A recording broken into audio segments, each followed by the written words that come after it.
one-on-one, and then we'll talk about part of the homework and have a conversation and presentation around sugar, and then take a deep dive into what equanimity is about, and then we'll do a meditation focusing on equanimity, and the journaling on diet and nutrition is on equanimity as well. Okay.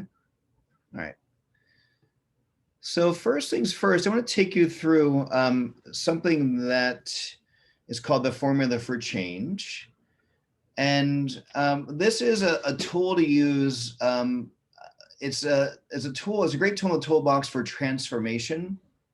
And I use this pretty much for almost everything that comes along my path that I know might create suffering for me. And so this week you're going to be using it, especially with eating sugar, when you start craving sugar. But pretty much you stop the behavior as soon as you catch it. And that could be any behavior that you're working with.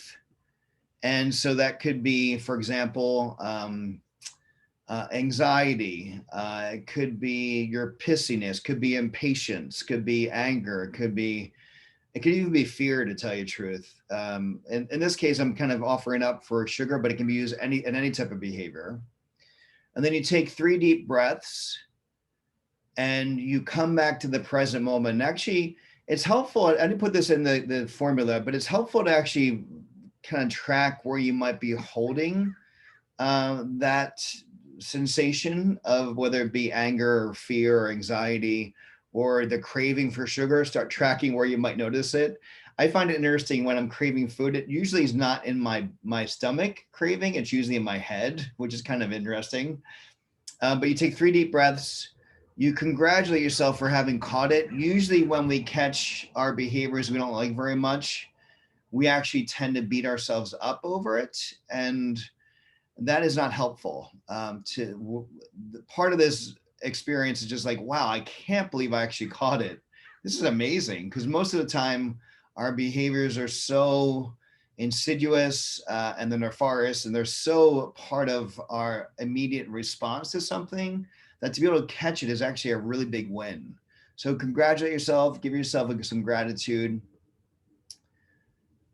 and then focus on doing something healing and that brightens your energy. And so the example I'll give to you is I shared this in class, but recently, Quinn was a really good sleeper, and recently it sometimes takes her an hour to put down for a nap. And I found myself the other day, probably about like a couple weeks ago, just really getting kind of a little bit pissy with her, because it was just like, Papa, can I go to the bathroom? Papa, can I have a cracker? Papa, where's Coco, my little toy doll? Papa, can you read me another book? Papa, can you sing me the Monster song? Like, it goes on, and Sarah's smiling because she is about the same age little one that I do. And so I found myself getting kind of annoyed and irritated. And I was just like, I remember noticing it, taking 3 deep breaths, and actually really kind of going to caretaking Quinn. And it was just such an amazing kind of shift in kind of the pissiness that could have kind of overtaken, like, go to bed, Quinn, kind of like that kind of energy, which I don't want to pass on to her, right? I mean, that's my shit, not hers. She's being a baby. She's being a toddler. It's like kind of getting angry with your dog because your dog wants to go smell something. Like, no, that's what dogs do, right? So focus on doing something healing that might brighten your energy. I think that's pretty much it for the Formula for Change. Use the Formula for Change to help keep the changes you are making. And this goes along with all the meditation we're doing. If you're not doing meditation, it's going to be harder for you to track when these behaviors come up. So any questions about the Formula for Change? Some of you have used it before. I'm just kind of curious if you have any experiences that have worked for you. I share this as part of my teacher training. Anybody use it, or any comments about the Formula for Change, or any questions? Hi, Ellie. I use it. Hey, Pete, this is Brian. I use it and I absolutely love it. I actually have a modified version based on my wording, like posted on my refrigerator, just so I'm more aware of the 4 steps. And what's the modification? Did you want to share that, or is it pretty similar different in the. Well, I feel like the way that, at least when you explained it previously, it was written a little bit differently. Yeah. But I view step number 3 as ultimately a way to shift from judgment to gratitude. Yeah. So it's almost like you say congratulations, but I almost say like thank you for being aware of the fact that this was even happening and that you have the courage to take the 3 breaths that you're talking about. Mm. Um, and then the fourth step, I guess I haven't focused it on in terms of like rewarding myself, but more in terms of like choosing again, just doing something different with that awareness, that gratitude, and the centering that you get from the breath. Yeah. Cool. Thank you, Brian. I appreciate that. Yeah, I mean, if I'm really kind of, if my like trigger is really super heightened and I'm like unable to calm myself after 3 breaths, I might have to take 20 breaths to kind of bring myself back into alignment of kind of where I'm at. And that might take a little while. I mean, I have stories of kind of like, it's interesting kind of sometimes carrying around pissiness, and it's interesting to track it. Like it might be like a sense of self-righteousness, and I know there's the part of me that's just like, I should put this down. This is not serving myself or the people in my vicinity.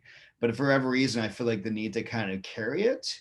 I'm not sure if that resonates with you. And the story I share with you is like, and a short kind of thing was like, my computer was on the desk about like a year or two ago, and someone in our family spilled coffee all over it, and actually, yeah, it was Steph's tea.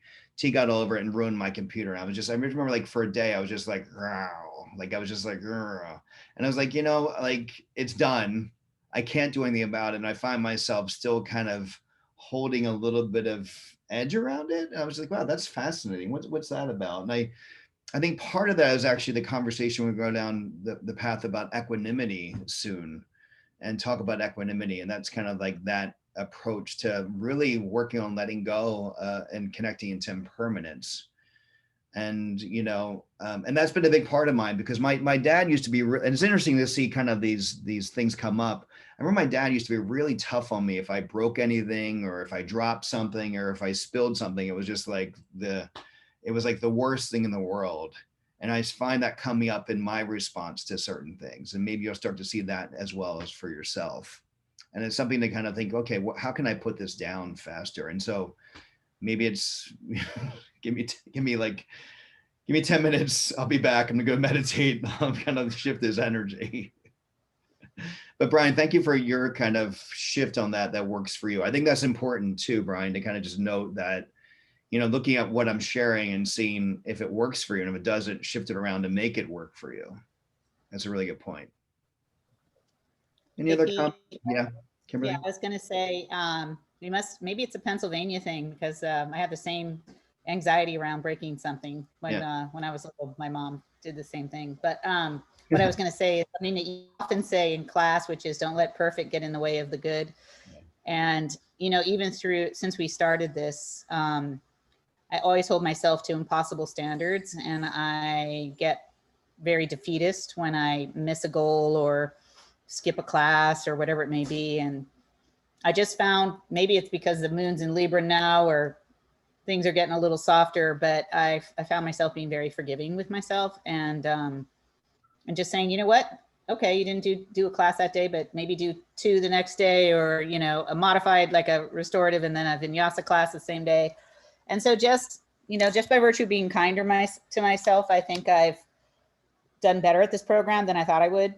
I know it's a simple statement, but I'm pretty sure hopefully people are relating to that. Yeah.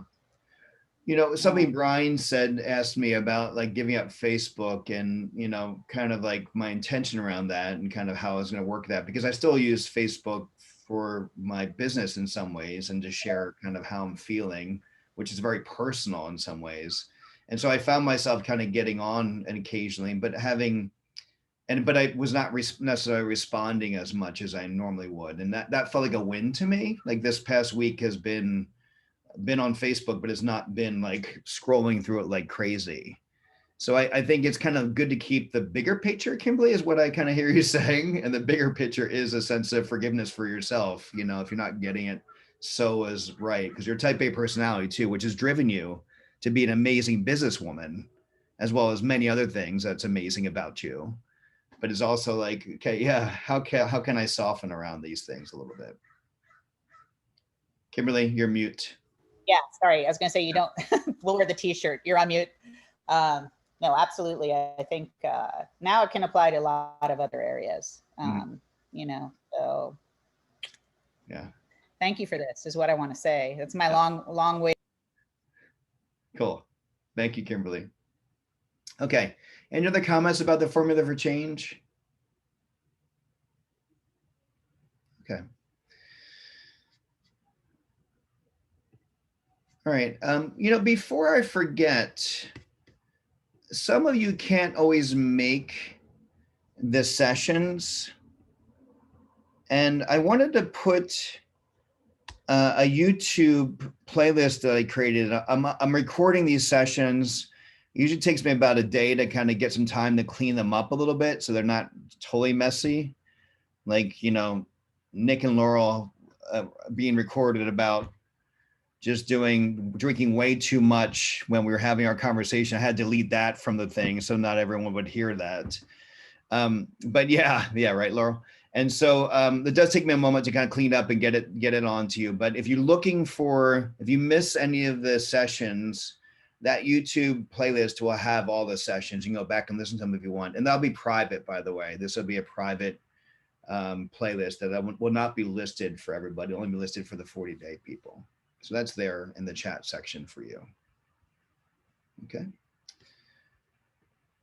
So today's agenda is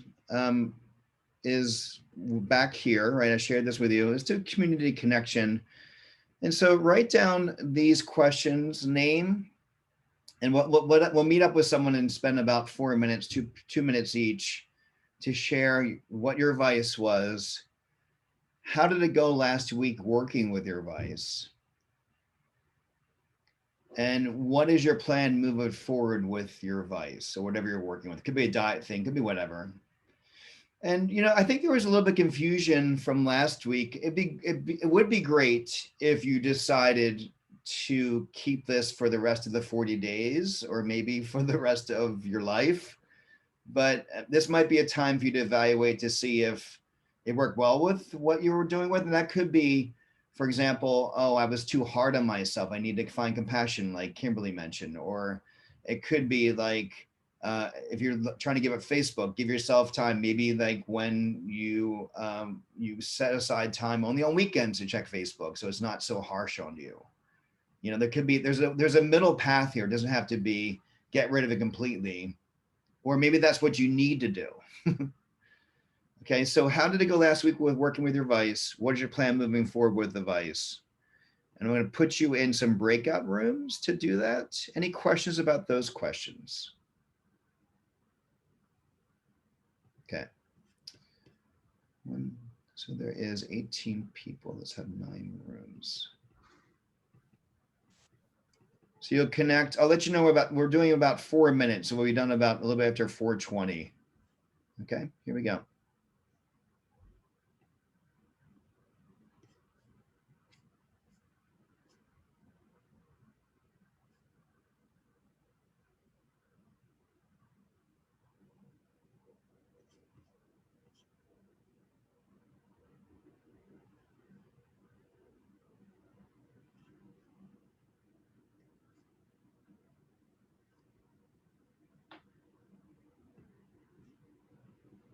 Sarah, did you need to find a room?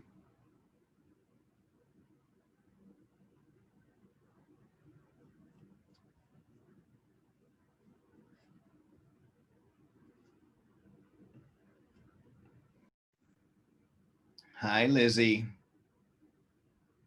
You are all alone, so I'm joining you.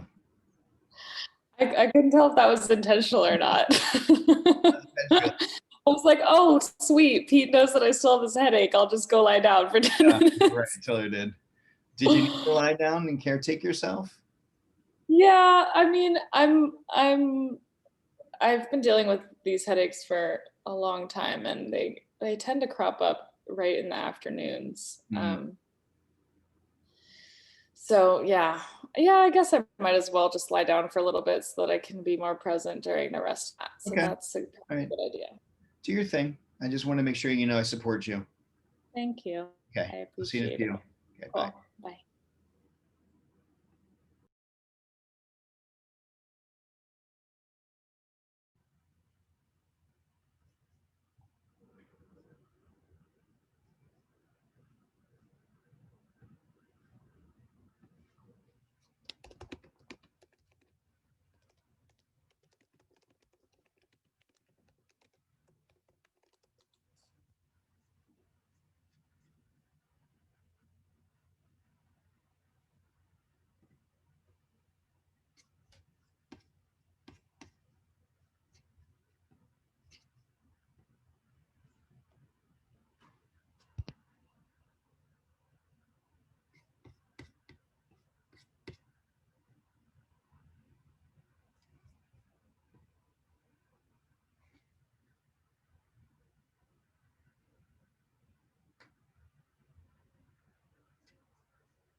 Maya, does Sarah join with you? She did, yeah. I think her internet might be a little slow, so she's probably transitioning back. Yeah, that's what I thought. Maya, where do I Yeah. know you from, by the way? I know your face. Yeah, I started practicing with you at the yoga tree in Telegraph Okay. before it closed, but I think you know my mom as well, Gina Diao. She came on a retreat with you at Esalen, I think like 2 years ago. Oh, wow. Okay. Yeah, that When I sounds remember familiar her. too as So well. yeah, she brought me to you, and that's how I knew about you. Small So, world, huh? special. Yeah. So awesome. hmm Have you been to Aslan yet? I haven't. Definitely on my bucket list. Yeah. So, Yeah, it's pretty yeah. special. Yeah, it's too bad that your retreat this year was canceled. Yeah, That's sad. I know. Yeah, I'm hoping that that gets scheduled for next year sooner or later. So I can start making plans for that because I love that place. Yeah, it's magical, you know. Yeah, cool. Hi, Maya. Okay. I think everyone is back in the room. Any questions before hi Nick, I'm glad you made it. Any questions before I jump into a conversation around sugar? So we're giving up sugar this week if we're unclear about that. That means processed sugar. And we'll talk about what that is and kind of go into a deep dive around sugar. Okay. Any questions before I jump on that? Just chime in or post and Caroline can let me know.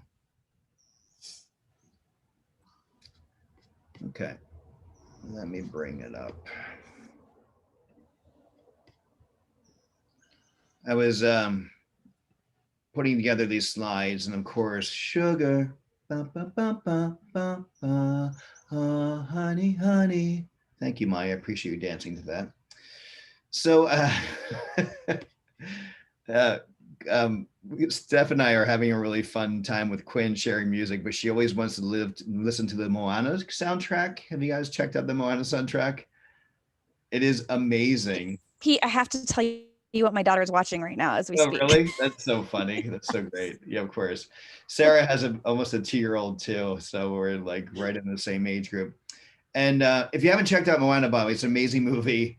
And Lin-Manuel Miranda has written, and he's actually written a lot of the songs and actually performs in some of the songs too as well. So if you're looking for some good music to listen to, that's not really super cheesy, check it out. Okay, all right, so sugar, here we go. Just first, briefly,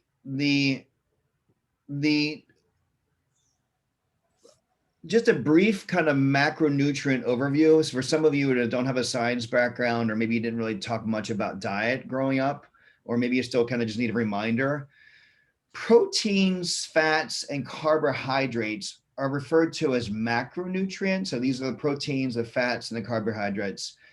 They are the primary caloric sources in a diet. We'll talk more about protein and fat later, but for the purposes of this talk, we're focusing in on carbohydrates. Carbohydrates includes fruits, veggies, complex carbohydrates such as starches that you find in potatoes and pastas, as well as simple sugars, which is the main topic of the day, right?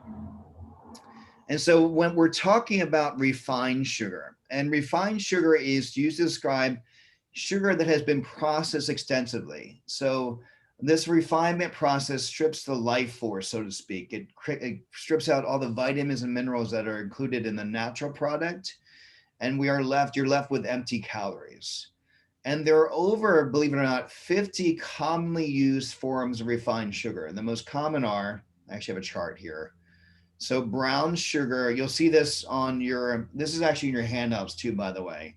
Brown sugar, evaporated cane juice, corn syrup, dextrose, fructose, glucose, high fructose corn syrup, lactose, malt, maltodextrin, maltose, molasses, sucrose, and turbinado.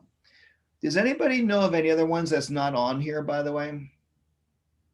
That they see a lot in some of the foods that they're Can I tracking? say one? Yeah, please. Palm oil. Palm It's oil. not sugar. Is that, yeah, because it's like a derivative. It's like a cheap sugar that they're burning down rainforests for. Okay. Everybody know about that?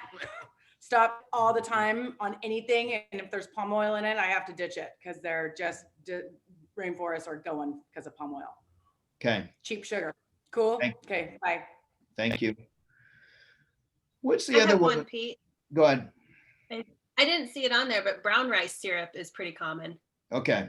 Brown rice syrup. Thank you so much. And raw sugar? What kind of sugar is it? Raw sugar? Is that just, Could you spell it for me? is that the same? Raw, R-A-W? Oh, okay. Yeah. So it's raw. It's considered raw processed sugar. Yeah, it's just like, it's not brown sugar, but it's kind of brownish, larger pieces of sugar, but they, it's somehow some people think it's better, but it's just sugar. Okay. Was it agave nectar? That was the big one that was a substitute a couple years back.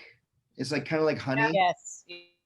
Yeah, they turned out that was not the best choice because of some of the ways it was processed, and the primary aspect of the sugar was mostly fructose, I think, if I remember correctly. Is that correct? Is that what you guys remember too? About agave? I don't remember the breakdown of the dark side of agave, but I remember it was marketed as a low glycemic index. So Yes. I don't know about the dark side. Yeah, there is a dark side. I'll look for it to make sure you have it, and I'll post it on Facebook, Kimberly. So Okay. I was just steering away from agave. If you do need to use something, honey might be a good idea. What do you guys think about coconut sugar? Shauna asked about coconut sugar on the chat. Any comments about that?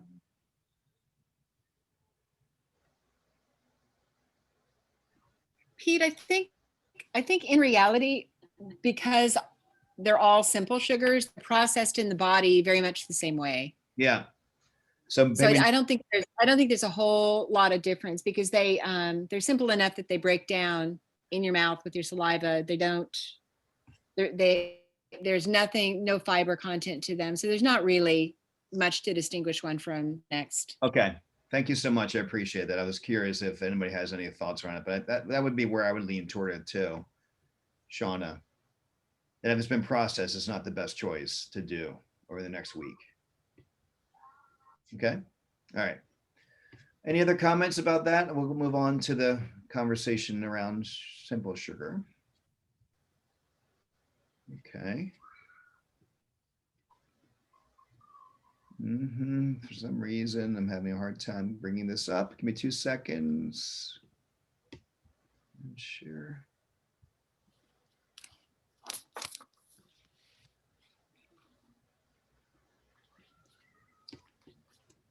Okay, 2 seconds. Yeah, I swear, any minute now. Okay, here we are. Okay. So,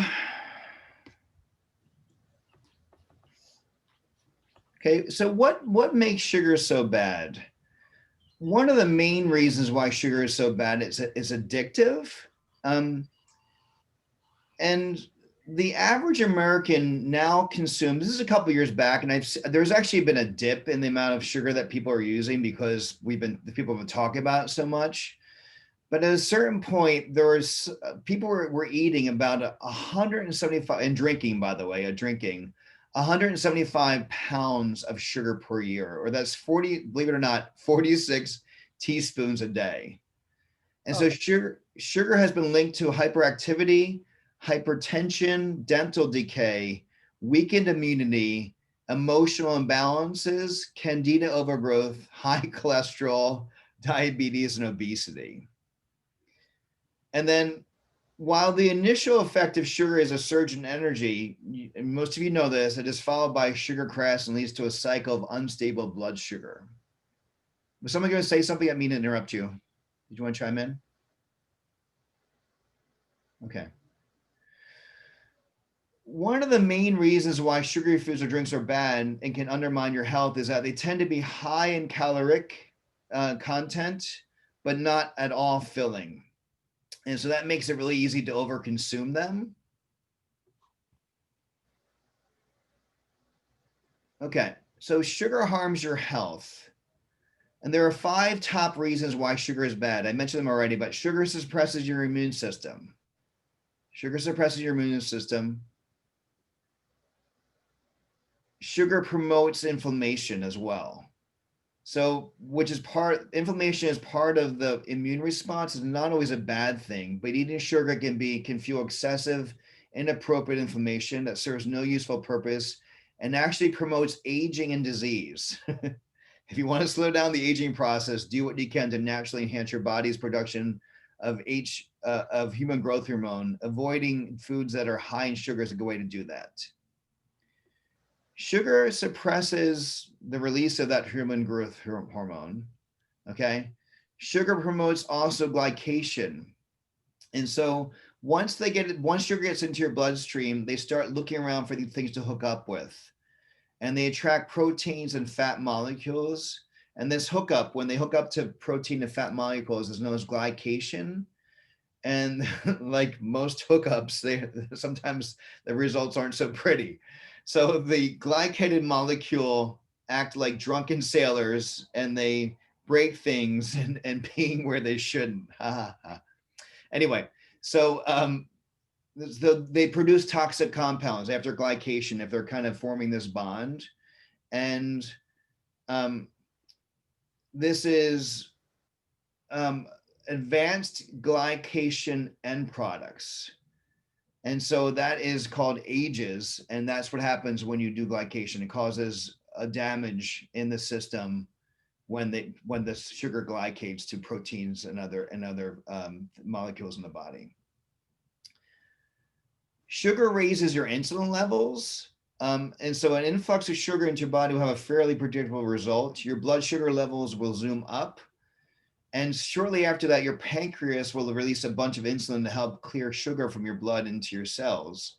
And as blood sugar levels go down, insulin levels return to normal. But when you eat a lot of sugar, you're calling for insulin, and that can backfire in a couple of ways, right? So over time, it takes more and more insulin to get the job done. Eventually, your pancreas may stop responding to the call, and that's an insulin-dependent diabetic. And along the way, exposing your cells and organs to chronically high insulin levels accelerates the aging process. Okay, and then there's something else that sugar is in, and that's ethanol, and that's this alcohol. So alcohol is going to be tossed out of our experience this week. And so ethanol is a naturally occurring carbohydrate, but it's also recognized as an acute central nervous system toxin. And metabolic byproducts of alcohol can promote free radical formation and toxic damage. So this has been shown to increase LDL and triglyceride levels. These are the two forms of bad cholesterol. The two good forms of cholesterol, well, it's pretty much HDL. That's the one form of good cholesterol is HDL. And then they can also show, ethanol shows a focus on leading to obesity and plaque formation in the arteries and cirrhosis of the liver. So it's bad for the liver as well. We're going to talk a moment about diet. Actually, next week, we're going to talk about good fats and good sugars. And one of the things they talk about is if you're going to drink any alcohol, the suggestion is actually drink red wine because of the good antioxidants located in it. But so if you can, this next week, shift away from using, and this week and next week, shift away from using ethanol or alcohol at all. Okay. Okay. So this is I don't necessarily want to go into too much detail around this, but there are two basic forms of simple sugar. So let me talk about this for a second. There's glucose versus fructose, but along with lactose, glucose, and fructose are the three monosaccharides or simple sugars. And so glucose is the main energy source for the body. It's carried in the blood and is the principal sugar used by the tissues and cells for energy. Fructose is found in fruits as well as honey and some vegetables. Table sugar is composed of one molecule each of fructose and glucose. Okay, so just to be clear about that, so there's hidden sugars as well. Okay. So you want to make sure that you're reading all the labels over the next 2 weeks about sugars, and just pay attention to which labels hold the sugar and steer away from those. It's interesting, having done this a bunch of times, I actually found sugar, believe it or not, added sugar in coconut juice, which I was just like floored by. I'm like, you got to be effing kidding me. Because coconut juice is already sugary enough, but someone decided to put some simple sugar in there. Like, this is ridiculous. So keep an eye out for hidden sugars.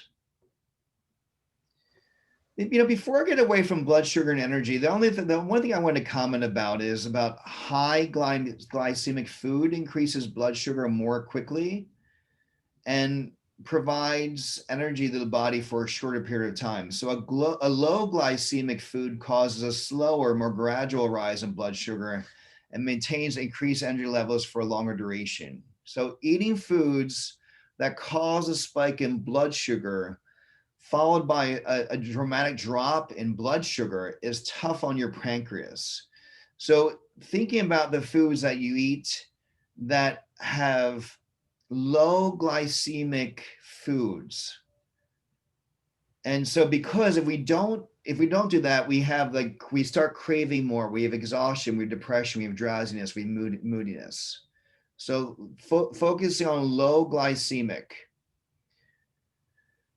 So certain like for example, vegetables as your main source of carbohydrates, aiming for 4 cups of vegetables per day.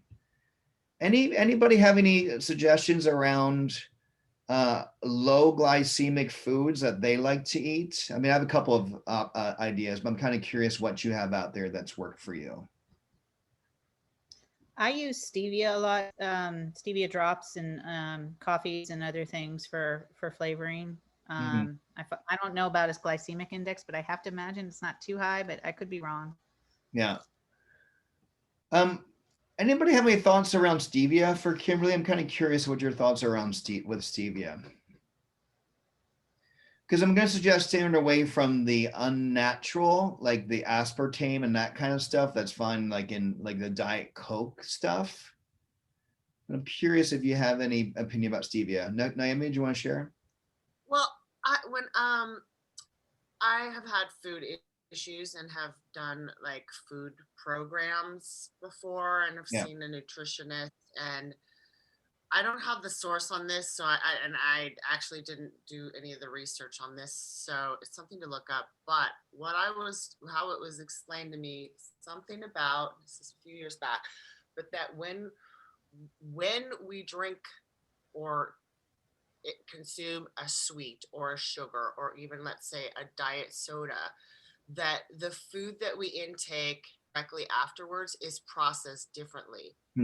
Because of the way the brain perceives the sweet thing. So it does somehow impact, I think it was that it made it like more fattening, or that would more likely to process those calories as fat, even if it was a good food. So like, let's say if you're drinking a diet soda with a salad, like then it could make your salad not as profitable to the body or beneficial. So I don't know the science behind that. That could just be a way for people to not drink diet sodas. But I don't really like the stevias and all of those things either. I'm sort of one of those people that's like, if I'm gonna have sugar, I'm just gonna have fucking sugar. Yeah. But I'm gonna try not to have sugar.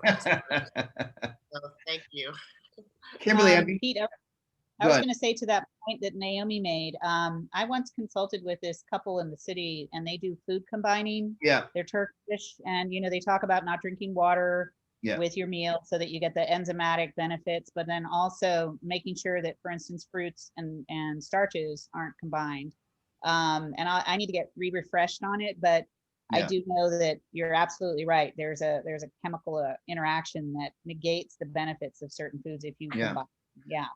Kimberly, could you do me a favor and look into the food combining thing? I remember reading about that a long time ago, and it's been a while. Yeah. If you find a good article, would you mind posting it on the Facebook page? Yeah, I have an article I saved from them, and I can PDF it. Cool. And, for what it's worth, the at least in the Berkeley Wellness newsletter, they're not a huge fan of stevia because of the it's pretty heavily processed by the time you get the granulated version of the drops. I guess if you grew the leaves and use them like you would mint to sweeten something, it'd be different, but it's still pretty processed. Still pretty processed. Well, I think it's funny because there's also this attitude of the middle path. And it's like, if you need some sugar because you're going to just whatever, stevia might be a good alternative, That's true. Yeah, That's just right. kind of offering that up as part of the conversation. It's like, and if you're kind of can steer away, but if I was going to use something and I need some sugar in whatever I was doing, I would think I would probably move toward honey would be a choice of mine if I was going to, because it feels like it's not necessarily in raw honey preferred, not necessarily so over processed. What about low glycemic foods? Anybody have any suggestions around low glycemic foods?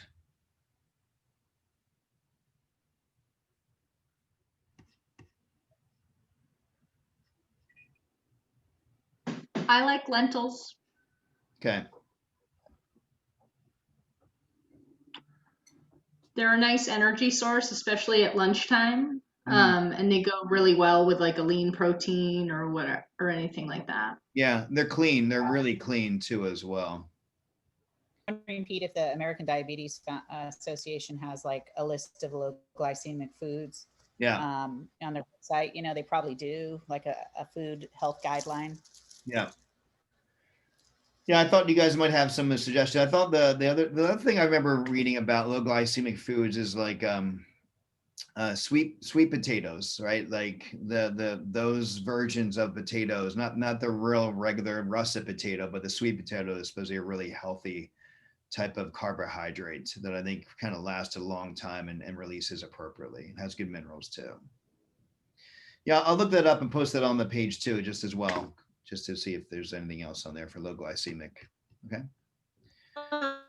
Pete, can I chime in? Of course. Yeah. Generally speaking, anything that's higher in fiber is going to be lower glycemic. So looking at the nutrition fact label, you can always see how many grams of fiber and then the percent. So if it's in the 20% plus range, that's always gonna give you a more steady, stable blood sugar.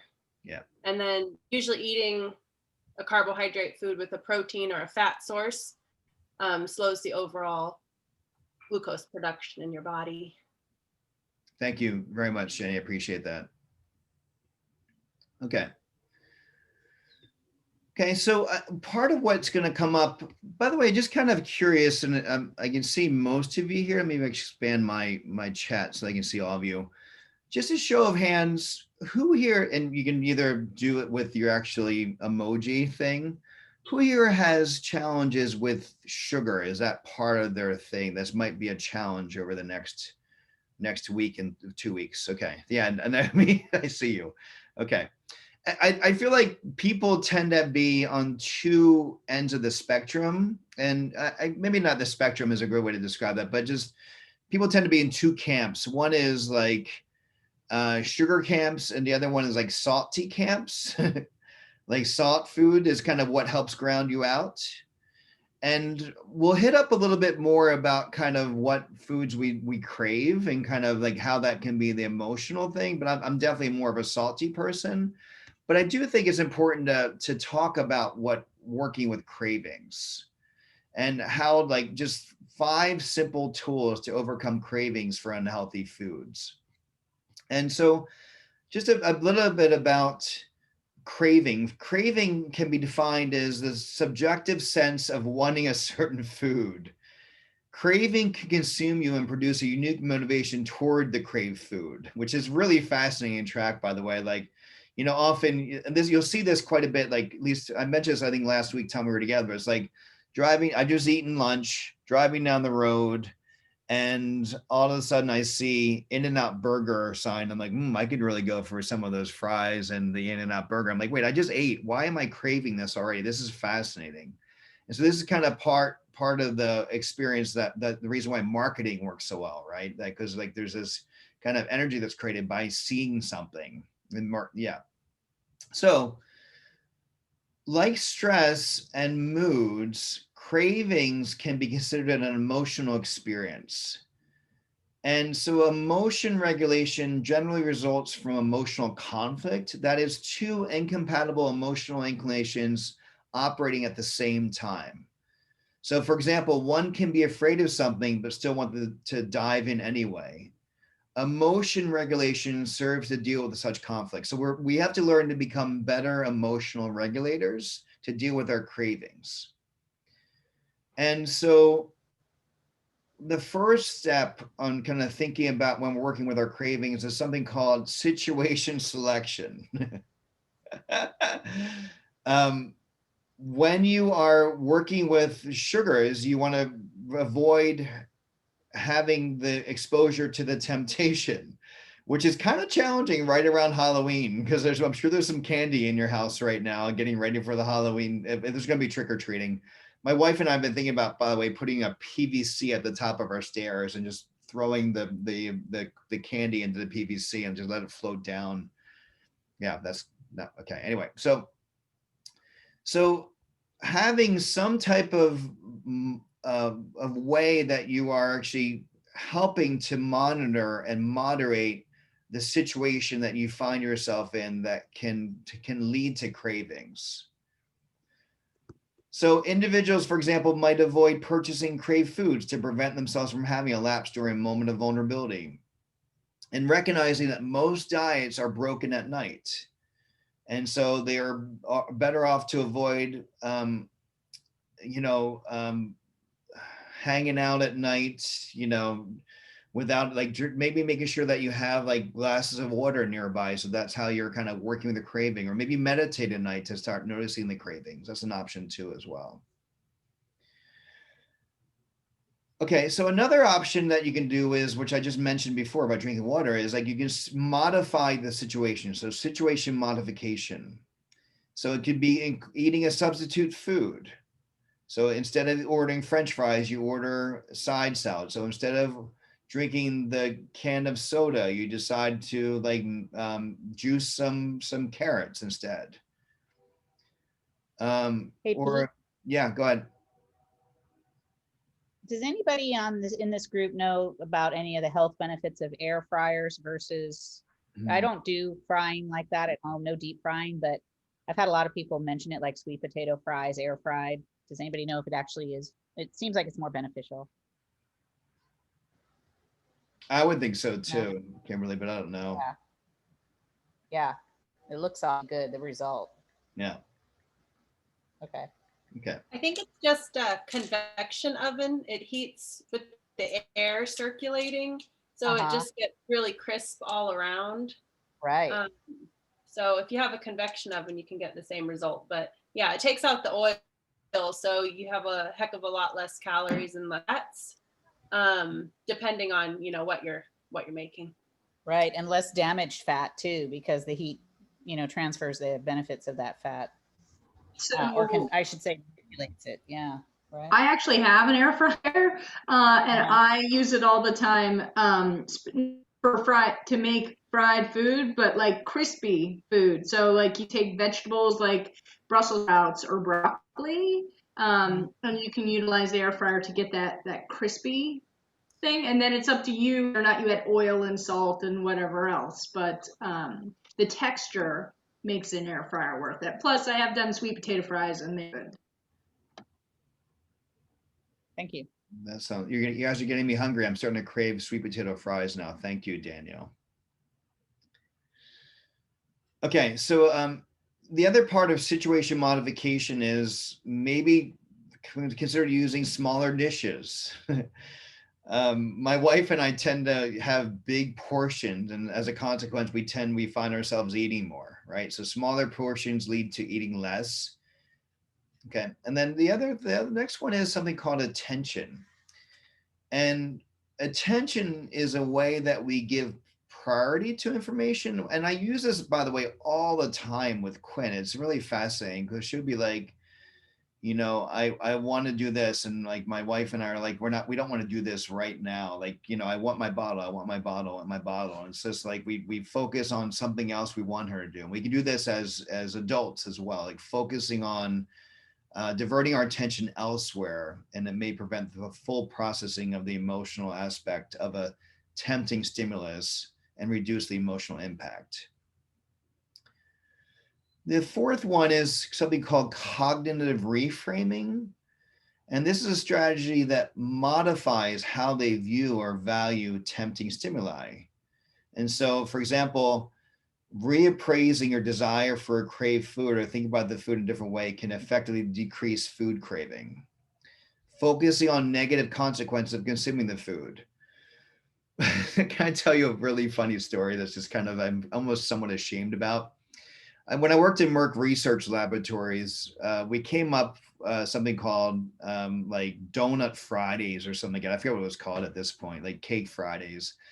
And I remember one Friday, like somebody brought donuts in, and it was getting toward the end of the day. No one had eaten the donuts. I think I shit you not. I think I ate like 7 donuts in one sitting, like within like a half an hour.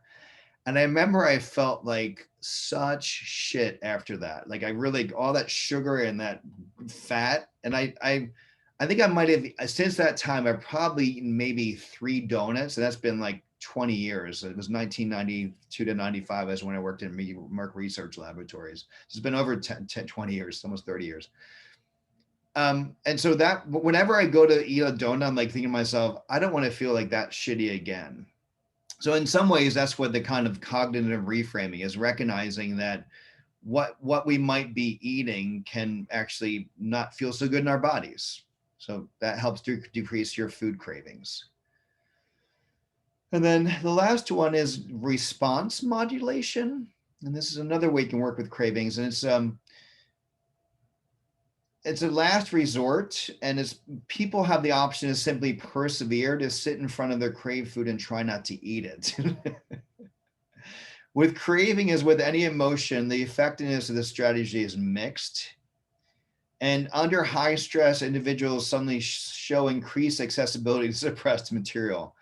So this response modulation, I think, just to kind of is important to note that the cravings, desires, and we'll talk about this a little bit more, are impermanent. They're kind of coming and rising up, just like any emotion. Any emotion, if you think about the root word of emotion is to move, motion, move.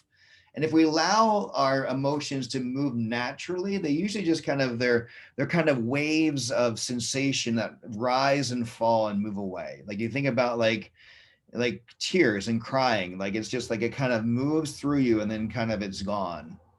And that's true with our craving. And so this recognition of impermanence is a way for you to be able to stay with it. So rather than kind of maybe kind of distance yourself, you're like cognitive reframe, maybe hold a space for it and just track it and let it flow through you.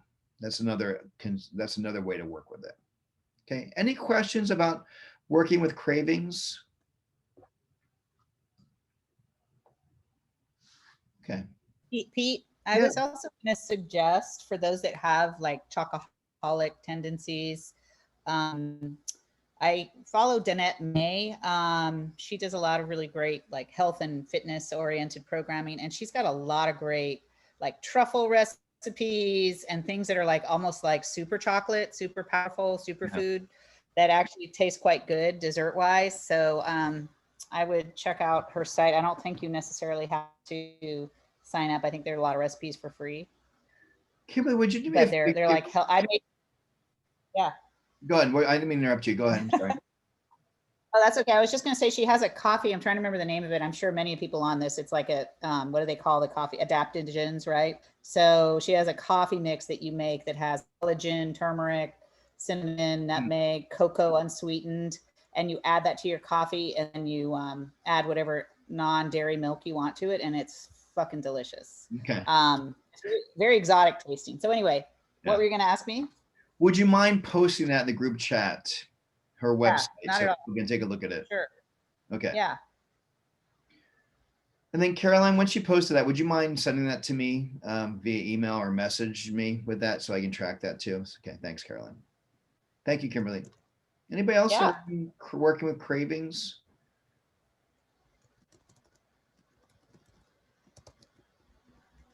Okay. Okay, some questions for journaling. So why don't you get your journals out, and I'll give you about a minute for each question. You can always leave time to kind of review this. I'm going to let Caitlin back in. I think she must have gotten booted off by accident. And so journal questions, 1 minute per question, leave space as you need to. First question is, what foods do you normally crave? What foods do you normally crave?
Okay, next question. Do you consider such things as candy, cookies, other sweets, necessities? And if so, why do you think that is? And I'd put alcohol in there too, by the way.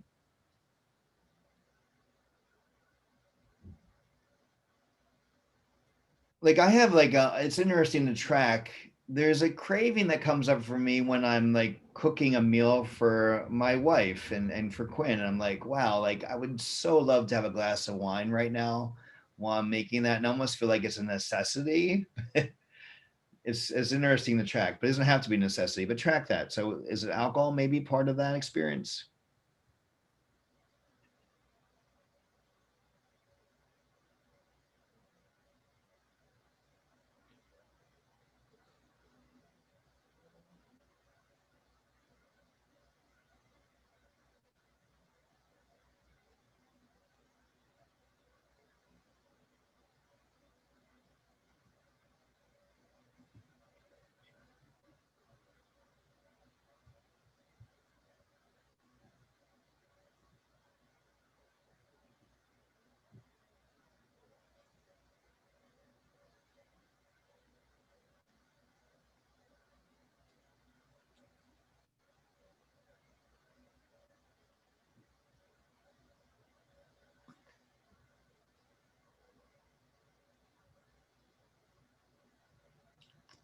By the way, while you're writing down, if you could do me a favor and put in the chat who your nourishment partner is. I didn't get a chance to track them. I want to make sure I track them.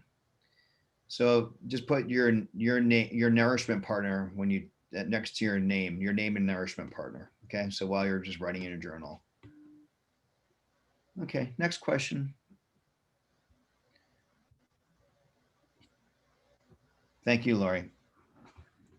Okay, Amy, I'll get one for you then. Do you consider things such as salty or fried foods a necessity? And if so, why do you think that is?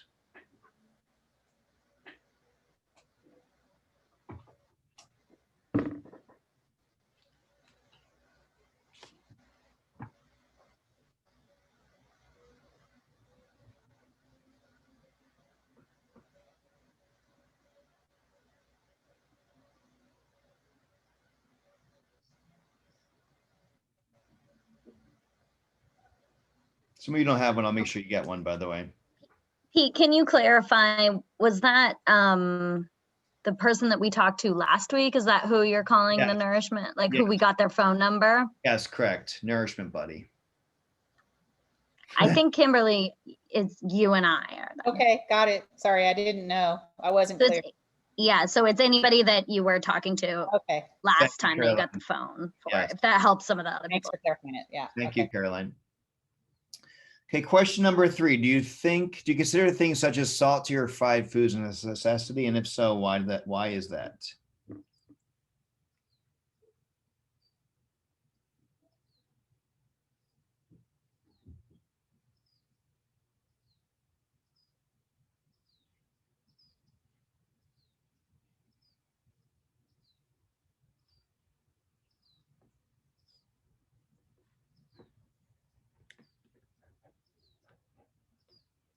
Okay, next question. What was your family history / story around sweets and treats? Like, did your parents give you ice cream if you did a good thing? You know, that's an example. Like what, like, stop crying, here's a cookie. What was your family history story around sweets and treats?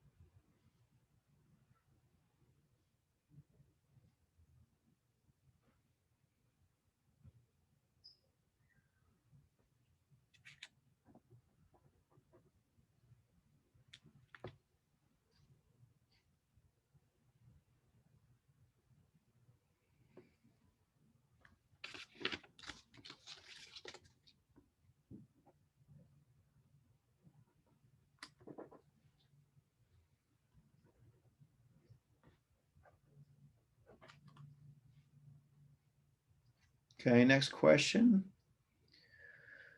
When you go into habitual eating or non-eating, what is causing it? Did you just get bad news? Did you want to numb it out? Are you trying to hide something?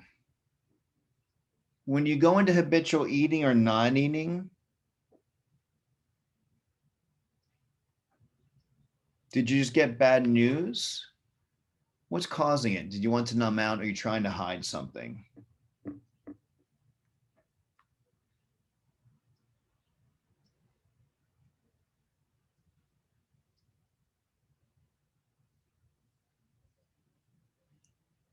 Kimberly, is Danielle your buddy, your nourishment buddy? No, it's Caroline. Okay. I thought it was Danielle, but Okay. I'll find someone for we're astrology buddies. Okay. Well, that makes I'm happy to take two, by the way. I'm good with that if you All right. want to. Thank you. Yeah. Yeah.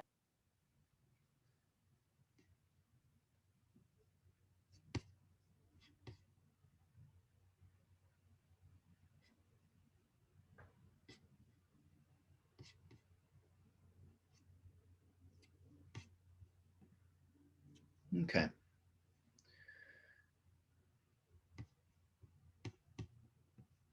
So if we have time to connect with each other later on, I'm going to partner you guys back up with your nourishment buddies. Any questions about those questions? I want to hit up equanimity with you. And if we have time again, I'll put you guys partner up with your nourishment buddies. Definitely next week, we'll get the other nourishment buddies again. Hey, Pete, can I make a comment? Sure. I just love this subject. Okay. I just think it's fascinating. Yeah. I know a woman who has a company called My Way, and it's WEIGH. And she created this business model to, particularly for teenage girls with body image, fat shaming, and really got kind of like Susie Orman into the psychology behind eating habits and helping people really like overcome that compulsion that comes with eating. And she's here in the Bay Area and she's won a lot of awards and she's written a book, and I really impressed by what she's done, particularly for young women. And obviously there's a lot of prophylactic stuff there, you know, it's like preventative care. So I just encourage anybody who's curious to check that out. Thank you. Would you mind putting her name in the chat too, Kimberly? Sure, absolutely. Appreciate you. Yeah. Okay. Any questions about the journaling or any things I put up there? I think it's important to really track kind of, you know, it's funny because I know these questions. I've been ruminating with them for many, many years. And like now I have a 2-year-old. And it's so interesting to track like how you're giving, like how I'm giving food to Quinn, maybe to kind of keep her quiet. Like, and I'm tracking that for myself. Like, I have popcorn in the car, and whenever we get in the car, Quinn's like asking for popcorn, and I find myself craving popcorn when I'm in the car. We're like, wow, this is interesting, and it's usually, I find it interesting because it's like maybe it's a sense of a really subtle sense of anxiety, like I'm traveling somewhere new, and it's, you know, maybe it's a little bit challenging driving there because of traffic, and it's like I always find myself craving French fries or some type of salty food whenever I'm in the car. I'm like, this is wild. And I also like when I after I teach, I found myself craving some food. And you know, being a yoga teacher is why I love it, first of all. But second of all, it can also be a little bit challenging putting yourself out there vulnerable in a vulnerable way. And then teaching, and I find myself needing to ground out sometimes after class. And so these are like just definitely salty food as a way for me to ground out. And so that's a habitual eating response that I found myself doing. And so there's so much around this journaling that I think is important to kind of to reflect on over the next week, like interestingly tracking, okay, why am I craving this right now? What's that about? Is there something else I can give myself that's not necessarily the food to support that? Yeah, I think that's kind of what I'd like you to reflect over the next week. And your whole life, actually, probably a good idea, but definitely over the next week, next 2 weeks especially. Any comments about that? Can I say something really quick, Pete? Yeah. I've noticed myself feeling the need for what I call like a chocolate palate cleanser or a tiny chocolatey nibble at the end of dinner and sometimes lunch. And I think through some exploration, there's probably like some layers beneath that that are more authentically what's going on and why I feel the need to have a small sugar rush of some sort, even if it's like a small bite of dark chocolate. Yeah. But I guess I thought of an experiment which could be maybe like, you know, the idea of like having a mint at the end of like a meal if you go out to a restaurant or something, like a palate cleanser. So I thought of the idea of like maybe like if we have some mint in this pot in our yard, like chewing on some mint or making some mint tea, or like even brushing my teeth immediately after a meal, as weird as it sounds, like might give me that same satisfaction that having that bite of chocolate would typically offer. So I don't know if other people relate to that, but like it's not necessarily that I need to like eat a big brownie after a meal. It's like I just need this tiny little piece of chocolate to like negate the maybe like oniony feeling in my mouth, or like a more of a kind of savory flavor. So I don't know if anyone else has other ideas in that regard, but it's usually just like wanting to have a small amount of something that has sugar in it. Yeah, and so if people have other ideas about what is not sugary that satisfies that same thing, feel free to share. Yeah, I mean, I want to be clear, Lizzie, that I think what I hear you sharing seems really intentional. I'm not sure if it's creating some type of suffering for you. I mean, I get it that this next week I'm asking you about processed sugar, and that makes sense to maybe try a different choice and see how that works for you. But I think I want us to also reflect on that, this recognition that eating is really fun and good and like tastes amazing. And it's like from my perspective, it's one of the greatest joys of my life, sharing a meal with someone and eating like new food, maybe that I've created, or maybe at a new restaurant. Like that's a great joy in my life. And I don't necessarily want to take that away from you, but I think, and it sounds like it's intentional what you're doing, Lizzie. And I think it's good to check it out. But, you know, I'm actually thinking about more of the stuff that might be putting us into habitual eating or non-eating, or things that are an emotional response, or like I said, necessity. Like, why is this a necessity? Why? And that's where I think maybe where you're going with it, Lizzie, a little bit. It's a necessity. Right. And I feel like for me, it can also be a little bit of a slippery slope. Like it's like, oh, well, that one piece of chocolate, that handful of chocolate chips, and now I'm eating 4 cookies, you know, like, so thinking a little bit more intentionally about that supposed tiny after dinner nibble on some days when maybe I'm feeling, then the tiny, like what was going to be a little piece of chocolate has turned into 5 cookies. So thinking more about how can I satisfy that same need so that I mitigate the potentiality of the slippery slope 5 cookie experience. Right. Yeah. Can't eat just one. Right. Thank you, Lizzie.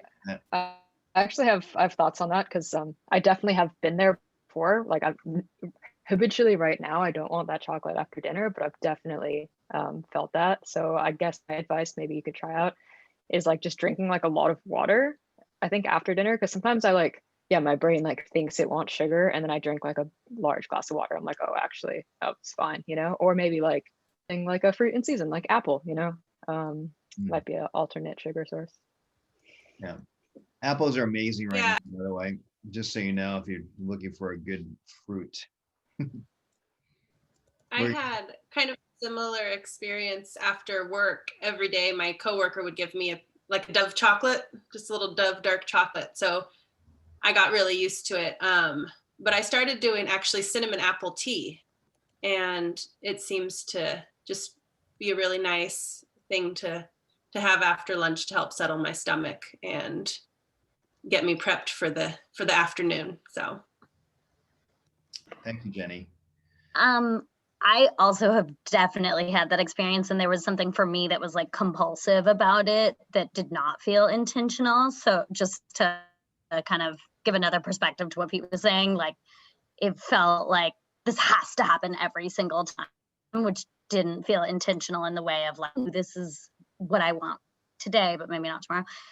for me, like having something like tea or an apple was like, this is not chocolate. So this is like not helping the situation because I'm drinking tea right now and it's not chocolate. And so for me, it was really just like not doing it and sitting in that discomfort for a little while and then being out of the habit, kind of like when you like quit smoking or quit something else, like it just sucks for me. And then being out of the habit, I stopped having that compulsive need after like a couple weeks of just kind of like muscling out of it and being okay with some discomfort. Yeah. Yeah, thank you. I mean, that's the whole nature of impermanence, right? The craving will pass eventually if we don't give in to it. Yeah. Okay. Well, I have one thing to share. So I can't really drink a lot of caffeine. It just gets me all amped up. But sometimes in the afternoon, if I feel a little like low energy in the afternoon, I'll eat a piece of dark chocolate. I think it gives me energy. Like it's kind of a wake up thing. So I kind of use it for that. So it's not caffeine, but it has a little bit of a upper feeling. I don't know. And I don't have to eat very much, like one square of super dark chocolate, and it feels kind of like a lift, you know, and a treat. And like I'm giving myself something really good, but it's not going to keep me up all night. I could do it at 4 or 5 o'clock and it's not going to, you know, keep me from sleeping. So I think I've rationalized it as a very therapeutic thing. Yeah. Very valuable. And it's working for you. Is working, yeah. And you're not overdoing it. No, I'm good at that one bite thing. Good. Yeah. All right. Well, that sounds reasonable to me right there. Okay. But is that sugar? That's sugar, right? So we're not doing that. Sugar in it, yeah. But you can probably find some dark chocolate without sugar, and dark chocolates actually there's good components to dark chocolate too as well. It's healthy for you. It can be healthy for you. Yeah. Just look around for it. That's what I tell myself. Yeah. Good. Yeah. I don't know. One more time. One more person. Anybody else? Okay. Okay, let's shift into the equanimity part of this. And the equanimity is a powerful tool, a transformation tool that actually has been around for a very, very long time. And it's actually one of the first yoga teachings. I think this is fascinating. This is from the Katha Upanishad. In the sacred cave of the heart, two are seated by life's fountain. The separate ego drinks of the sweet and bitter stuff, liking the sweet, disliking the bitter, while the supreme self drinks sweet and bitter, neither liking this nor disliking that. The ego gropes in darkness while the self lives in light. This is probably the first yoga teaching ever. And I find that just amazing because it's pretty much a teaching on equanimity, right? The neither disliking the bitter or liking the sweet, right? That's what equanimity is about, holding a space for all of it. And we'll talk about equanimity in depth now. Okay. So what is equanimity? And I often share equanimity from a story about a farmer. And most of you guys know the story because if you've been in my class, you've heard the story. There's a farmer who's a Zen farmer who's working in his field, and he has one horse that helps him work the whole farm. And the horse gets out one day, and his neighbors come by and they say, wow, this is such bad luck. And the farmer says to them, good luck, bad luck, who knows? And the next day, the horse comes running back from the mountains with like 10 new wild horses that come following him. And they come to the corral and they shut the gate. And now the farmer has his old horse back and 10 new horses. And the neighbors come by and they say, wow, this is such good luck. And the farmer says, good luck, bad luck, who knows? This story will be over soon. And so the very next day, the farmer's only son, who helps him work the fields and the farm, is trying to tame the wild horse, gets thrown from the wild horse, and breaks his leg. And so he can't help around the farm. And guess what? The neighbors come by and they say, well, it's such bad luck. And the farmer says, get the hell off my farm, you nosy bastards. No, he didn't say that. He said, this is who knows if this is good luck, bad luck. And the very next day, the general from the army comes by to collect all the able-bodied men to go to war. And because his son has broken the leg, he can't go off to war where he'd most likely die. So his life isn't spared because of his broken leg. And so this, this is such good luck. It's like good luck, bad luck. So for me, that quality of holding a space for all of it, like the farmer does, is a sense of equanimity. And I think that's that story is just a good explanation, but let's go a little bit deeper. So equanimity is, I actually explored equanimity from a Buddhist perspective when I first started hearing this term. I'm not sure if you guys have heard it before, but equanimity is, we often think it's like this aloofness or dry neutrality or it's not that. It's not like this disconnection from what's actually happening. It is, the equanimity is, in a Buddhist perspective, Pali words of apuka and I wonder if I have these actually in the, so it's apuka and chatra. You guys can read that there. I was doing a really shitty job of translating. My Sanskrit and Pali is not very good, by the way. Just so those of you who have done my training know that for sure. And the more common term means to look over and refers to the equanimity that arises from the power of observation, the ability to see without being caught up by what we see. When well developed, such power gives rise to great sense of peace. Okay. So another way of kind of the definition of those two words would be to say, seeing with understanding, understanding. I like that term. Equanimity is seeing with understanding. And so,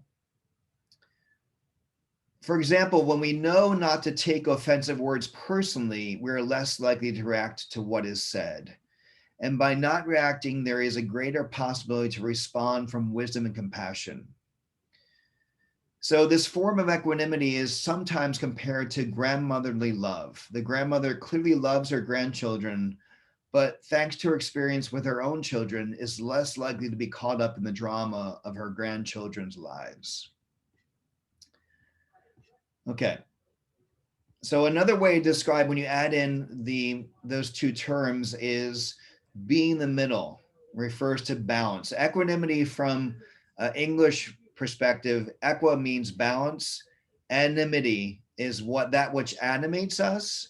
So equanimity could be the balanced spirit. Okay. And so from a Buddhist perspective, there's something called the 8 worldly winds. And so these are the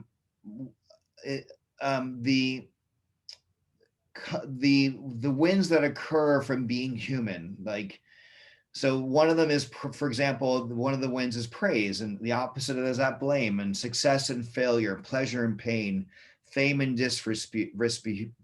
So these are these shifts that happen on maybe even a daily basis for ourselves, and being caught up. So we get caught up with being feeling pleasure, or we can caught up with trying to avoid pain. As a consequence, we maybe never try anything new. Or maybe we are always looking for praise and never take on blame. Does that sound familiar to someone from 8 worldly winds? I think Trump might need this actually, this course here. So, so equanimity in essence is not being caught up with what happens to us, okay? And so some of the ways we can do that is we can cultivate balanced emotion toward all living things. And so this is, for example, our loved ones, like, Quinn. Quinn's a really good example of that, by the way. Like the children in our care, or our pets, I think are a really good example, because I typically can come out with a great deal of compassion for Zoe and Quinn and my cat Collie than I can for adults, because like especially for Quinn, it's like I see that she's just learning things. She's learning how to do things. But if I can create that same type of attitude toward people that come across my path and maybe have this understanding that maybe they just don't get it just yet, that might be a way for us to cultivate balanced emotion toward those beings. Okay.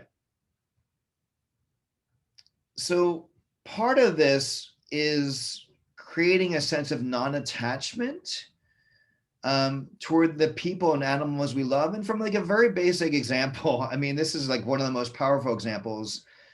When you get a dog or a pet, for the most part, you know they're most likely going to die before you die. There's a good chance that's going to happen. So there's a sense of like loving this being, but not necessarily getting too attached that they're going to live forever, because they're not going to. You know, like as Mary Oliver says, a dog comes and lived with you for 15 years if you're lucky, 15 years or more if you're lucky.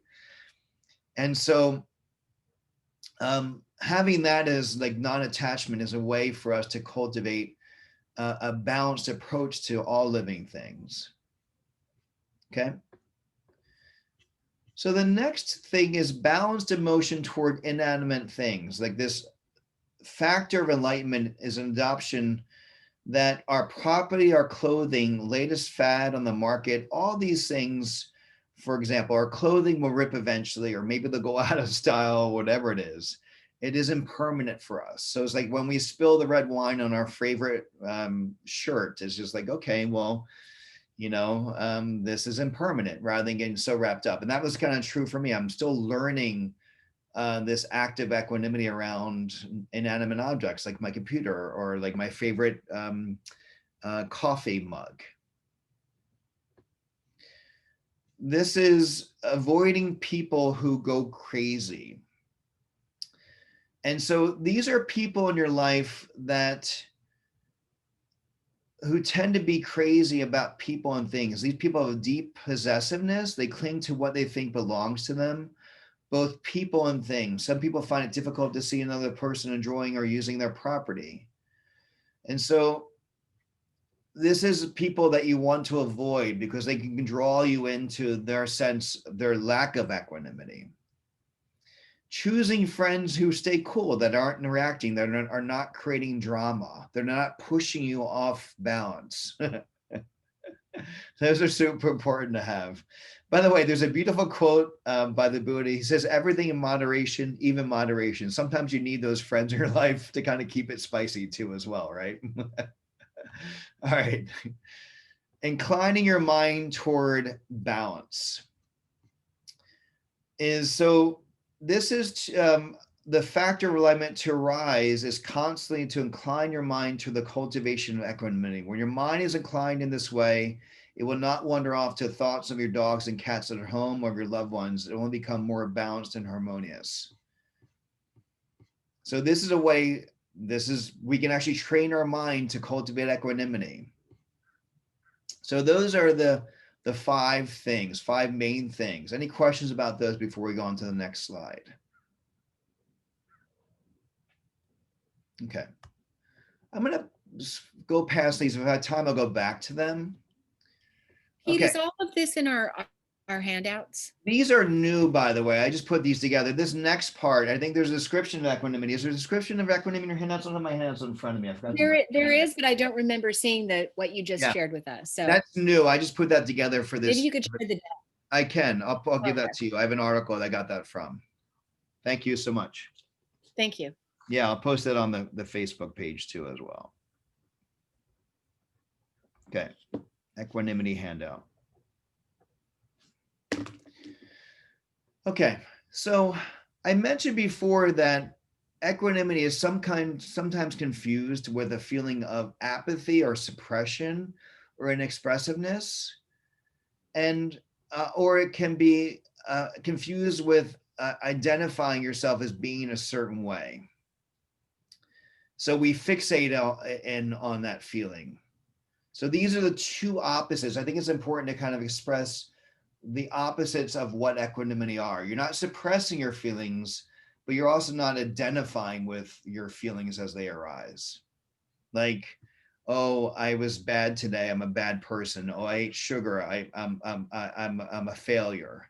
Like, though, that is not cultivating a sense of equanimity. Okay. So there are a bunch of different ways you can create equanimity. You can create equanimity in your body, you can create equanimity in your mind. And there's going to be noticing moments that you drop into states of equanimity as well. There's a natural inclination for you to occasionally drop into equanimity. Okay. So a way that you can create equanimity in your mind, for example, is, and this is for your body and mind. This may sound like a really weird description, but I remember like creating equanimity in my mind and in my body when I'm going into the dentist.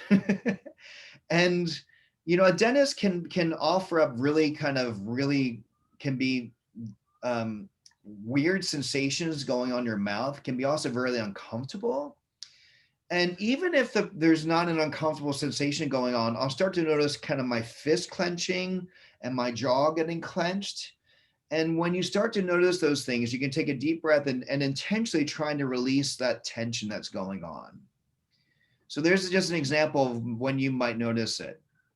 Or it might happen, for example, when you're starting to get into a tense conversation with a work partner or your roommate or your partner at home, and noticing kind of like how things might come. You can actually start to see yourself tensing. So you intentionally release those areas. That's considering a relaxed state. That's an antidote to what's going on, to become going down, either suppressing or identifying with it. Okay. Any questions? Okay. The effects of equanimity, it's weird, belies the adage that you cannot have your cake and eat it too. When you apply equanimity to unpleasant sensations, they flow more readily. And as a result, they cause less suffering. When you apply equanimity to pleasant sensations, they also flow more readily. And as a result, they deliver deeper fulfillment. So this same skill positively affects both sides of the sensation picture. It causes less suffering, but also allows your happiness and joy to flow. There's a beautiful quote by Rumi. He says, if you're irritated by every rub, how will you ever be polished? And that's a good example of equanimity. That's a little bit of a Pete quote, because the actual quote is, if you're irritated by every rub, how will your mirror be polished? So I transform that. If you're irritated by every rub, how will you ever be polished? Okay. Okay.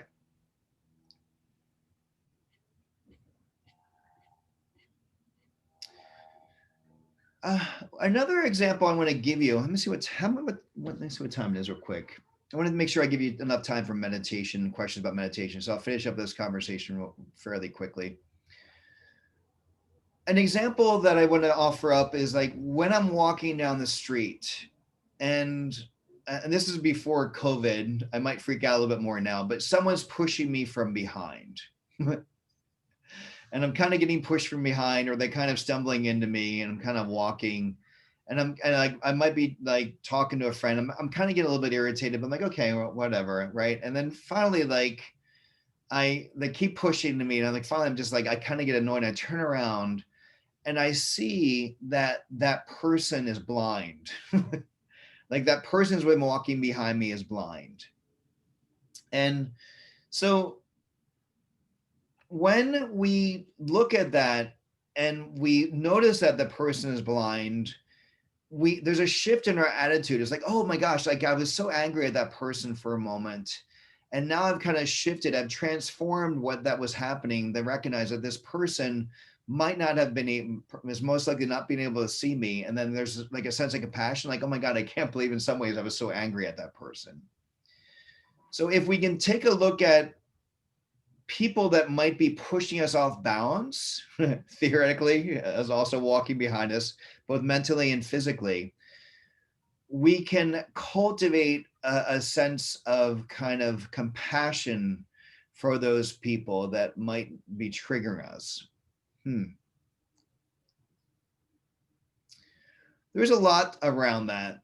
And I kind of want to like just say that I've used this when I've been having hard conversations with friends and kind of racist stuff.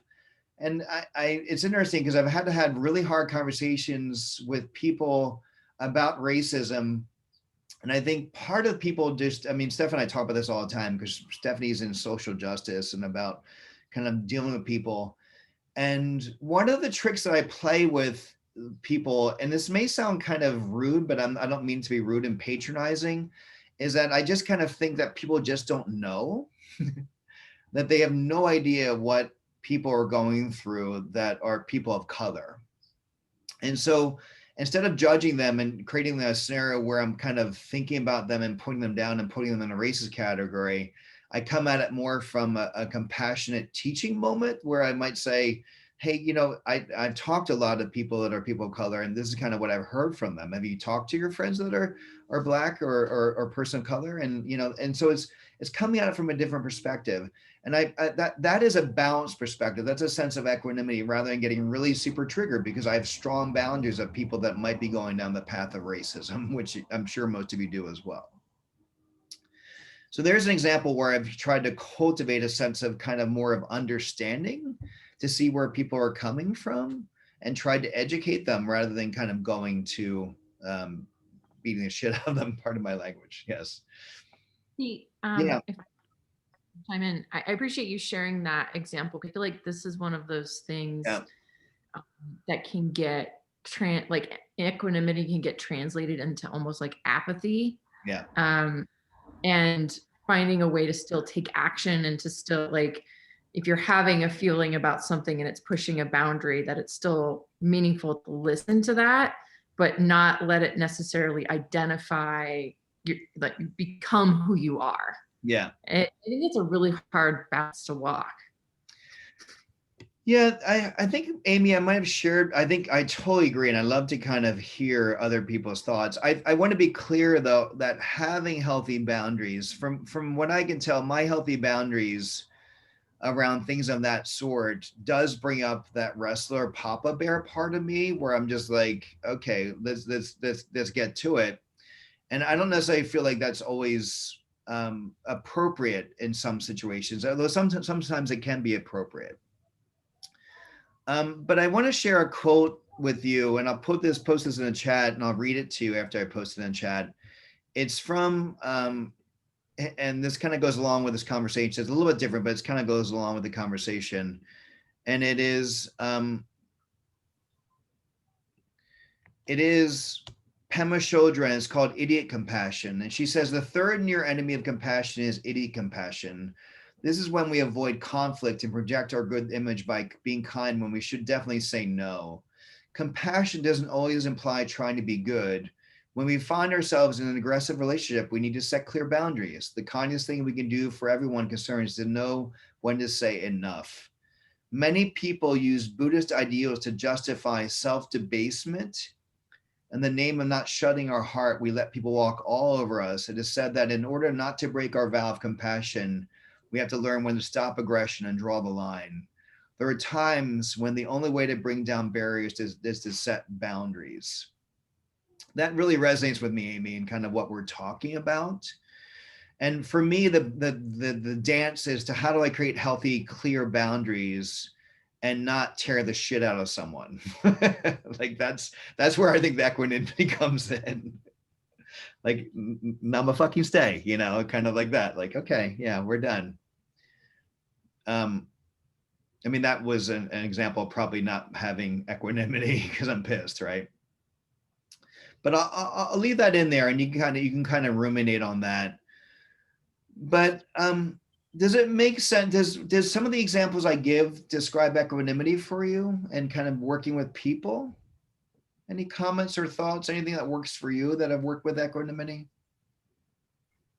I think for me, one of the like major lessons that I continue to learn and try to apply is not making assumptions about where someone else is coming from or what's causing the situation. Like, this isn't happening to me. This person isn't coming from a negative place necessarily, or I don't know that. I can't make that assumption. And so to bring a sense of curiosity into those situations.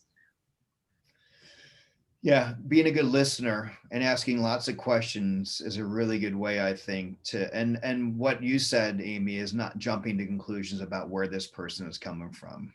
Not assuming because they're making rude comments that they're racist or whatever the situation is. Hey, Pete, I would just add that, it's similar to your transformation of change, which I think is good for facilitating equanimity, but this whole notion of just breathing, feeling, and noticing, kind of like acknowledging the emotion that's there, really just trying to feel it, but at the same time doing so in a non-judgmental, compassionate way, and using the breath to basically calm yourself down. Yeah, Brian, you're leading us into the conversation around meditation. And one of the tools is what you just said, breathing, feeling, noticing. The other tool is learning how to label emotions as they arise and label desires and cravings as they arise. And so we'll talk about that labeling thing. That's perfect, Brian. I appreciate you sharing that. Any other comments before we shift into talking about meditation and going down the route that Brian just mentioned? I have a, this is a little off the wall, but I just watched this movie, The Glorious, about Gloria Steinem. And I don't know if anyone here has seen it, but it's really well done. It's fun. And it has some great stuff in it. And she's been quite a leader and not, used her voice, but definitely used a lot of self-control and kind of awareness. And she traveled in India and when she was young and learned a lot when she was doing that.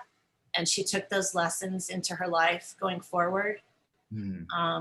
Anyway, it has some great moments about assumptions and how to deal with stress and noisy people who, or people who you disagree with politically.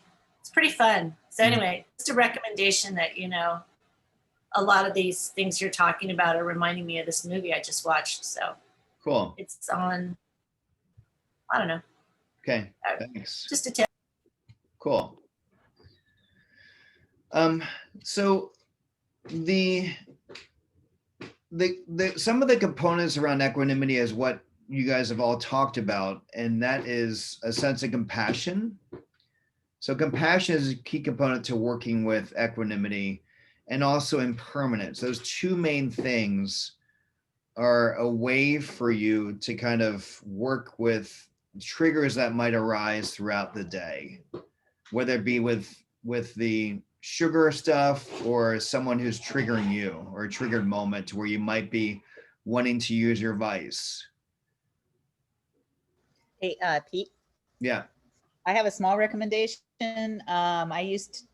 I do this most of the time, but I have a little alarm on my phone and it's just called It's Temporary, and it pops up at 11:30 every day reminding me about that impermanence that you discussed, So it's a real good way to realize there's a longer runway in life than what, we perceive it to be at the time.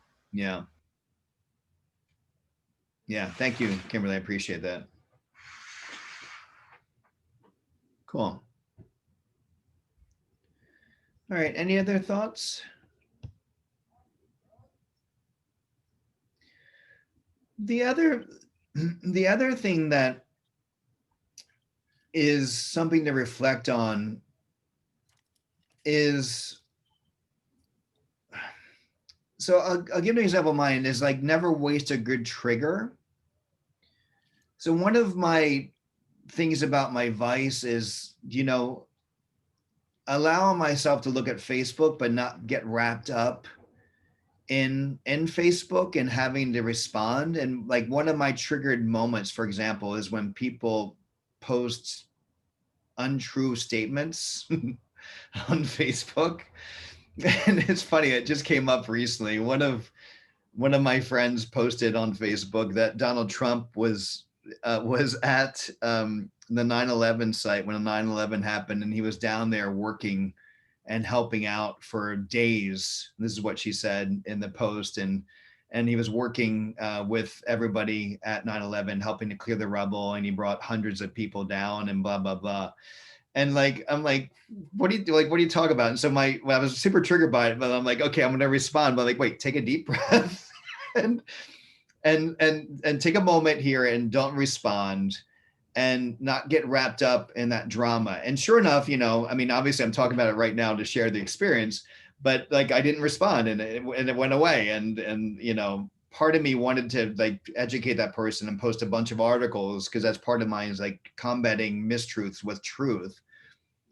But I'm kind of curious if you can think about, for a couple of in your journal, maybe writing triggered, never waste a good trigger. Like when we're triggered with things, when we start tracking what our triggers are, like these are emotional responses. They usually kind of link to the past, like something that's happened to us in the past that comes up. Triggers in general, trigger moments are when you react emotionally to something that happens. Everyone has emotional triggers and buttons. It could be a sarcastic remark, could be like what I mentioned about someone posting on mistruths on Facebook. Could be as easy as like, the cap off in your bathroom. That doesn't really trigger me, but sometimes it triggers some of you. Start writing down a couple of trigger moments that that kind of gets you kind of going.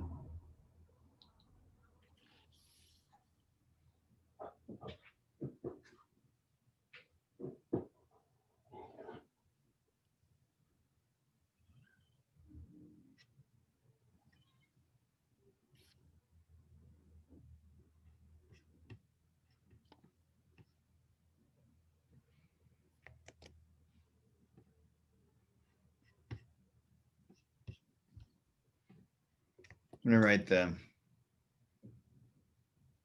there's actually a definition on your chat page about what triggers are.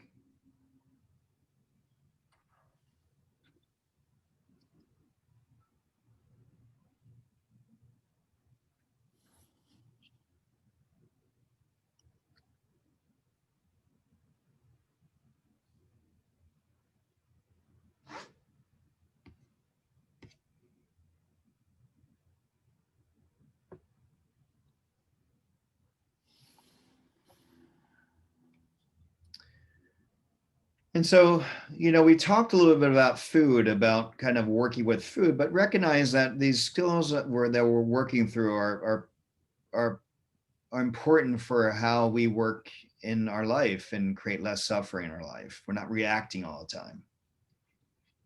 Okay. And it might be good, if we have time at the end, it might be good to kind of reflect on what you're writing down about how you plan on reacting when those triggers come up. Because they're going to keep coming up until you learn your lesson from them, right? Okay. Okay, we have about 15 minutes left, and I'd like to talk about meditation. Any questions about equanimity before we move on from equanimity? We've done a pretty good job of hitting up equanimity. I think you guys got it. Okay. Meditation, how's it going? Anybody want to comment about? Going pretty well? Challenged? Pete, I want to share something I've observed. I don't necessarily feel like it's gone really well in terms of my ability to stay focused. But one of the things that I've noticed in the last couple of weeks that I think might be a byproduct of the meditation is that my emotions are much closer to the surface and kind of more accessible in some ways. So I've cried twice in situations that I'm not sure that I would have before. So just thought I'd share that. And I'm not even sure that there's a direct correlation, but it feels kind of true that there might be. Yeah, I don't know if I'm going through menopause. There is something called menopause, believe it or not. But or it was just me practicing tons of yoga and creating lots of vulnerable, safe places. But I definitely cry a lot more than I ever have. And I think it might be because of meditation yoga. I'm not sure. But so, yeah, anybody else kind of noticing that around meditation and yoga? I'm having a hard time in the evening, Pete. I tend to go all day. And then by the time I make time for it, I'm just sort of deflated. So it tends to lull me to sleep. So I feel like I'm kind of cheating myself on that end. The morning I love. So I'm just going with how I feel that given day, but the mornings really seem to be a better time. Well, maybe that's where you do your meditation. And are you lying down when you meditate in the evening? Uh-huh. So maybe you should sit up and meditate then. Just saying. You can do it in bed. Okay, busted. In your bed, you know. Yeah, that's true. Yeah. Okay. If you're intentional around it, it's up to you though. Okay. I've actually had, oh, sorry. That's okay. I was just gonna say that it's surprising that I feel like I have had somewhat of an opposite response to what others have shared around emotions. I feel like before starting this program, I was a lot more easily charged by things or triggered by things, and just like I can cry at a moment's notice generally. Very sensitive person. And I feel like since starting to do this, I've actually been more just kind of like not easygoing. I feel like that term, yeah, just kind of like a neutral, less affected by things people say, just more, I guess, a little bit in this equanimity vein, but just, yeah, not quite as sensitive in not necessarily a negative way, but just kind of noticing that I've been a lot more even keeled, and even the people I'm living with have given me that feedback, which is interesting to hear. Yeah, Lizzie, I think there's something to that. I remember actually spending a 10-day sit at Spirit Rock and then kind of popping right from there and on my way back from Spirit Rock into a yoga meeting that was really charged. And I didn't know what I was getting myself into. I was like, there's some charge going on between the studio manager and the teachers there. And I remember just sitting there kind of like in a sense of like, that's interesting, you know, like a sense of curiosity to what I was witnessing, but not getting swept away by what was going on, the intensity of what was going on. I mean, obviously it wasn't necessarily impacting me anyway, but normally I might be like, yeah, right. Yeah. Okay. You know, and so there is something to that, right? Allowing yourself to become more of the witness to what's going on in the meditation. I do think though, that for many of us, at least this is true for me, and it sounds like for Lori as well, many of us have been running for, you know, so much, and we actually stop and take a moment and actually be able to start to listen to our feelings of what are going on, and they can be more readily available for us to actually feel and express because we're allowing those moments, and meditation does that. So I can see both of them working in different ways. Yeah. Okay. Let's jump in, unless there's any questions, let's jump into the equanimity. And so we're now, this week, we're up to 15 minutes in the morning and 15 minutes at night, or a half an hour at full if you can, or some type of combination of that if you can. Again, if you can only do 5 minutes, totally cool. And if this equanimity thing doesn't work for you and you're kind of find yourself getting lost in your meditation, you can just take a step back and go into the experience of just the concentrated meditation that you've been working on the whole time. So there's ways to explore this that don't have to be the way that I'm teaching it. Okay. By the way, and also all this stuff that I'm teaching goes hand in hand.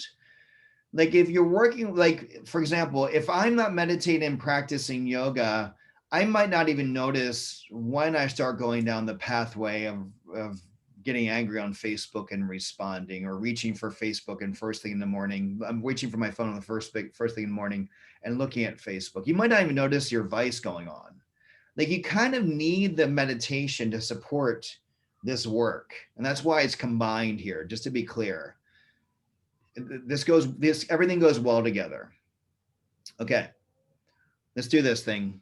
Close the eyes, sit upright. We'll meditate for about 5 minutes.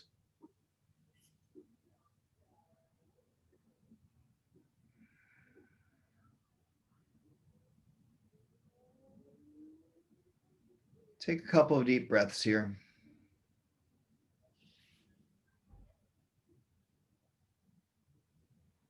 And then allow your breath to come into a deep, kind of just normal breath.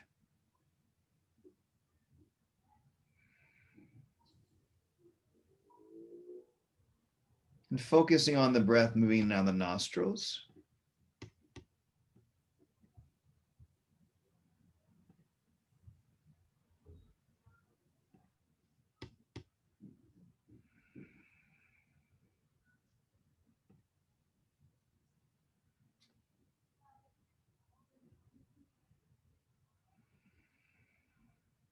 So any sensations that moving in the nostrils.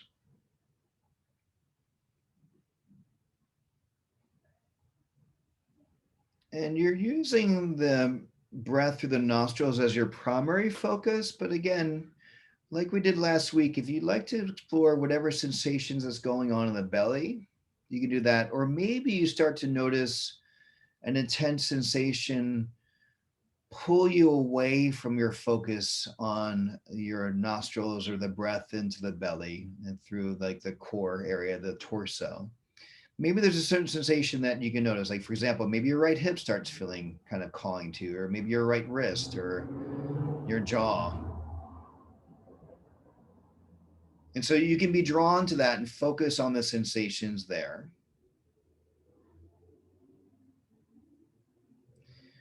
And so what we're going to be doing as Brian noted, we're breathing, we're feeling, we're noticing, but we're also going to incorporate something that's called labeling. And we will label the sensation or the experience that is arising as pleasant, unpleasant, or neutral.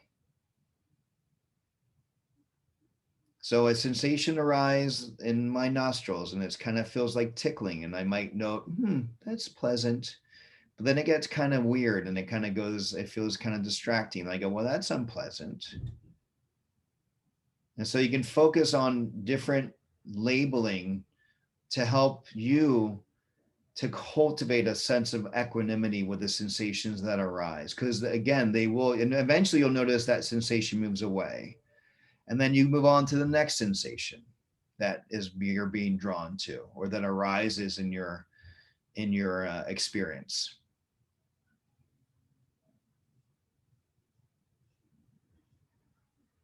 You will become lost in thoughts, the nature of what is. Notice that, appreciate the moment of noticing, of waking up and being mindful.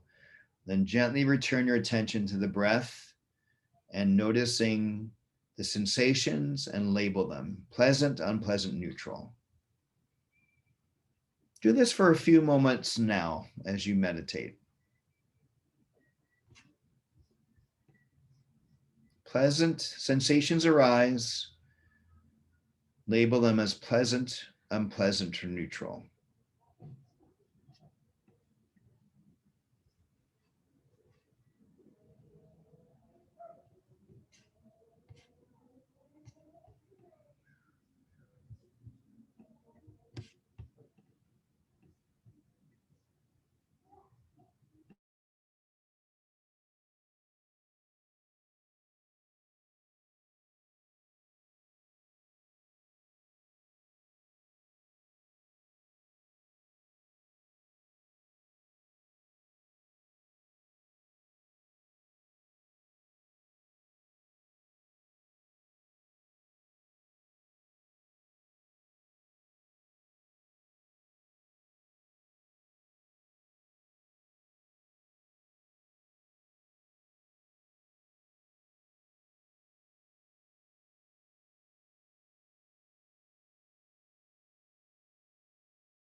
All right, then come back to the present moment.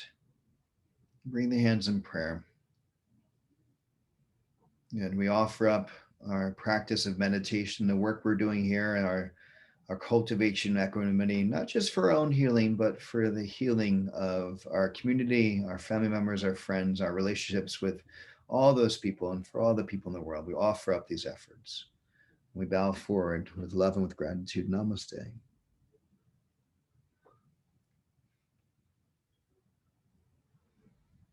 Okay. Any questions before I let you go about meditation?